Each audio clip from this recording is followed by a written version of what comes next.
Assalamualaikum warahmatullahi wabarakatuh.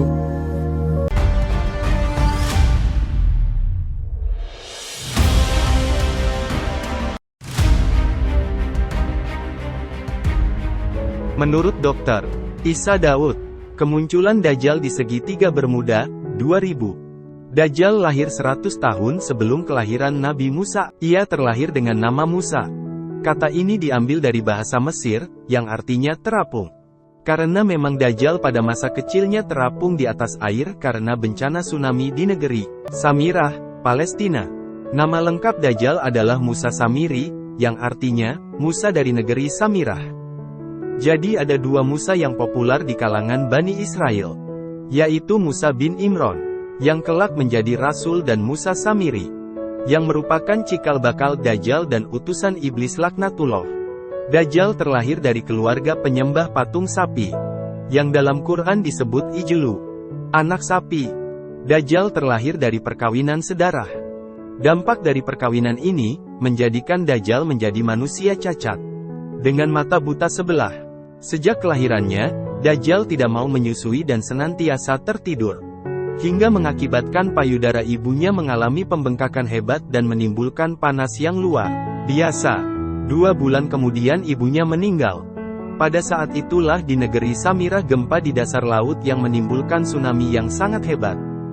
Seluruh negeri itu hancur dilibas banjir. Nyaris penduduk pulau itu tak ada yang tersisa. Atas bencana ini, Allah mengutus Jibril untuk menyelamatkan bayi Samiri, biang Dajjal itu. Ia pun diselamatkan Jibril ketika terapung di atas laut dan diselamatkan ke dalam sebuah gua. Di dalam gua di tengah pulau terpencil itulah, Samiri dirorok oleh malaikat Jibril. Menurut riwayat, Samiri diberi air susu dari surga yang keluar dari jempol malaikat Jibril.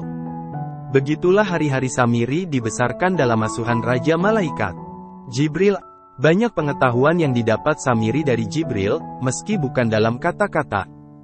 Di antara pengetahuannya adalah, setiap benda yang disentuh oleh Jibril bisa hidup, seolah-olah ada ruhnya. Karenanya Jibril diberi gelar Ruhul Kudus atau Ruhul Amin. Konon ketika Nabi Isa menghidupkan orang-orang mati di hadapan Bani Israel, Jibril lah yang membantunya, dengan cara menempelkan sayapnya di atas kuburan-kuburan. Pengetahuan inilah yang kelak menyesatkan Bani Israel menjadi penyembah patung anak sapi dari emas. Ketika Nabi Musa bersemedi di Gunung Tursina selama 40 hari. Kisah ini dengan sangat panjang lebar dimuat dalam Quran Surat Taha. Pada usia muda remaja, keluarlah Samiri dari persembunyiannya. Sejak itu Samiri punya cita-cita aneh. Ia bercita-cita ingin menjadi Tuhan, dan agar manusia menyembahnya. Ini dikarenakan Samiri punya keistimewaan-keistimewaan, berkat pergaulannya dengan malaikat Jibril. Di samping itu, Samiri punya kelebihan dari Allah berupa kecakapan luar biasa dan kesehatan.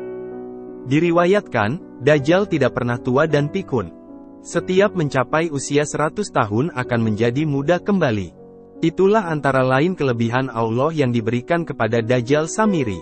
Maka dalam perjalanannya yang pertama ini, Dajjal berinisiatif untuk mendatangi guru-guru sihir ternama dan berguru kepadanya. Di antara guru ternama itu seorang penyihir dari Yaman. Tentu saja setelah mengunjungi dan menjajal master-master sihir di Mesir, yang memang pada waktu itu profesi sihir banyak dimanfaatkan oleh para Firaun. Akhirnya Samiri berhasil mengalahkan guru-gurunya dalam ilmu sihir. Dajjal sebagai master sihir tiada duanya di seluruh dunia di samping penguasaannya pada teknologi. Dalam perjalanannya, Dajjal selalu datang pada setiap masa kenabian untuk menyesatkan umat manusia. Pertama kali ia pernah menyesatkan Bani Israel dari penyembahan kepada Allah kepada patung sapi dari emas. Sungguh suatu prestasi yang mengagumkan. Disebut mengagumkan karena pada waktu itu ada Nabi Harun sebagai pembimbing ruhani di tengah-tengah mereka. Dan yang jelas Musa masih hidup. Hanya saja sedang bermeditasi di Bukit Tursina. Pada zaman Nabi Isa ia pun datang. Namun diusir oleh Nabi Isa. Namun berhasil menyesatkan umat, setelah kematian Nabi Isa pada usia 33 tahun. Penyesatan Samiri selalu masalah akidah. Bani Israel setelah Nabi Isa mayoritas tidak lagi menyembah Allah yang esa. melainkan lahir konsep tiga Tuhan. Trinitas, penebusan dosa, peniadaan tradisi khitan bagi laki-laki, menghalalkan babi dan riba dan perbuatan-perbuatan bidah lainnya. Samiri menyebarkan gagasannya ini melalui murid kesayangannya yang bernama Paulus, Saul, yang kemudian mengaku dirinya sebagai rasul. Dalam sejarahnya Saul merupakan musuh Nabi Isa. Sama seperti Samiri, Saul dilahirkan dan hidup di tengah-tengah keluarga Yahudi yang doyan menyembah anak sapi. Di samping itu juga, Saul hidup sebagai seorang filosof pagan yang memadukan antara filsafat Yunani dan ajaran Yahudi. Kelak Saul tidak hanya mensintesakan dua ajaran itu tapi lebih jauh membuat sintesa dengan ajaran-ajaran di timur dekat dan wilayah bulan sabit yang subur. Tidak hanya itu, Saul juga membuat gereja-gereja di seluruh dunia. Inilah cikal bakal Katolikisme. Katolik secara harfiah artinya dunia. Pada zaman Rasulullah SAW pun, Samiri mendatangi dan hidup dengan para sahabat. Ia memiliki nama samara, Dihyatul Kalbi. Umar bin Khattab bermaksud membunuhnya. Namun Rasulullah melarangnya. Sama seperti nabi-nabi terdahulu, Musa dan Isa, selalu membiarkannya. Karena dibiarkan hidup, Samiri leluasa bergerak menyesatkan umat. Sekte-sekte sesat dalam Islam dan nabi palsu pasti tidak luput dari proyek Samiri. Sang Dajjal. Ribuan hadis palsu yang dibikin oleh orang-orang Yahudi dan orang Muslim munafik pasti mendapat sentuhan dari tangan Samiri. Demikian kisah kali ini. Semoga kita bisa mengambil pelajaran dan dapat mempertebal keimanan kita kepada Allah Subhanahu wa Ta'ala. Amin.